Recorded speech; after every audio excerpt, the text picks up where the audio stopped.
First poet of the night, let me hear you say yeah. Make some noise, y'all, for Sir Dominique Jordan.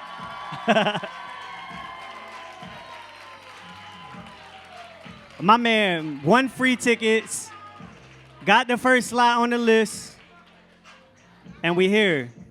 Y'all, all right, go play the lottery. Just give us like 1.2 million.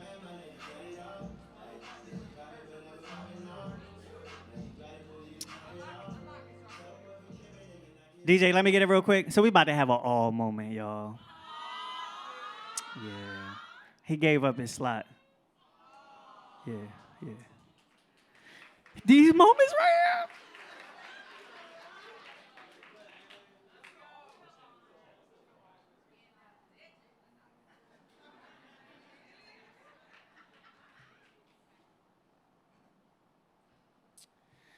Listen, again, people be out here since yesterday trying to get on the list. And when you give up your spot, that's love. And we love it. We love and support. So, if you're ready for your first artist, let me hear you say yeah. Make some noise, y'all, for Aniah Heaven. Oh my gosh, I love you, Dom. That's my big cousin. I'm so excited to be here. This is my first time out here. I've been following on Instagram. I've seen so many familiar faces of people I've been seeing. So happy to be here. My name's Aniah Heaven. The piece I'm going to read for you all is titled What Tupac Told Me.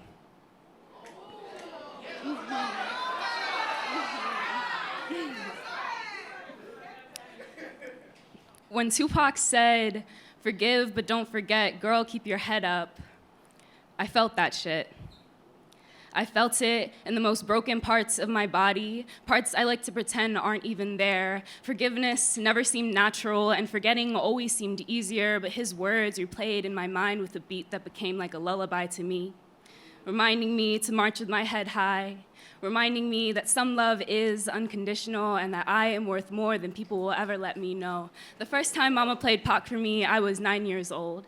She blasted All Eyes on Me at max volume in our 2007 Chevy Trailblazer. I'll be honest, I have no idea what that man was saying, but I fell in love with his voice and sang along like I too had lived and died in LA.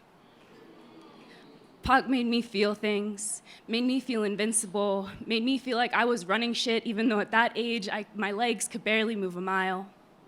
Mama loves that song he has about his girlfriend that he keeps under his bed. I was 14 years old when I realized he wasn't talking about a woman, but a weapon, one that kept him safe when he felt that no one else could, one that took his soul to the safest place our souls can travel.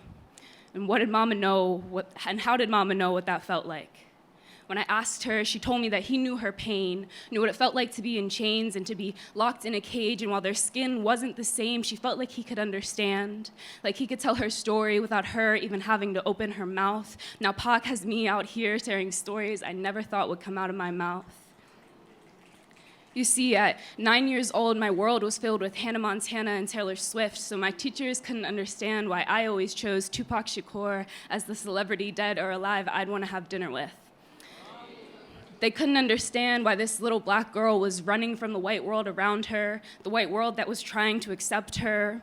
But we're supposed to want, they couldn't understand why this little black girl was running from the white world around her, the white world that wanted to accept her. They couldn't understand why she thought a conversation with a black man from the concrete would make her happier than one with a white woman that had measured her worth through the eyes of men that had broken her heart. But we're supposed to want whiteness. Supposed to take everything it shoves down our throat and drink that shit like we need it, like we die without it. But Pac told me that the darker the flesh, then the deeper the root, and while my roots may be distant from me now, I refuse to act like they don't exist. I refuse to be who my teachers expected me to be, silent, obedient, content with the world around me. Pac told me that no one knows my struggle, and I believe him.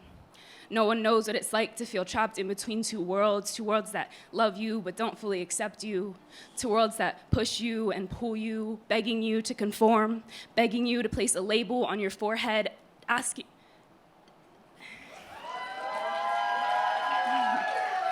telling you to stop asking questions but never giving you enough answers. But Pac told me that even geniuses ask questions, and so here I stand, with my head up and my headphones in, having as much fun as I can in this game of life, because while growing out of that concrete may have hurt, at least I get to feel the sunlight on my petals, because like Tupac, I am a rose.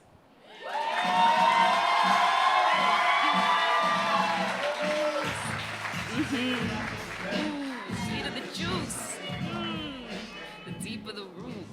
I love it. Thank y'all. This was actually, I'm like shaking up here, but I love this. You're all amazing, and you can follow me on Instagram at Aniah Heaven. Yes, I also just released a podcast series. Features a lot of my poetry, so check that out. It's on Spotify. It's called What Happened to Mommy. Much love to the people.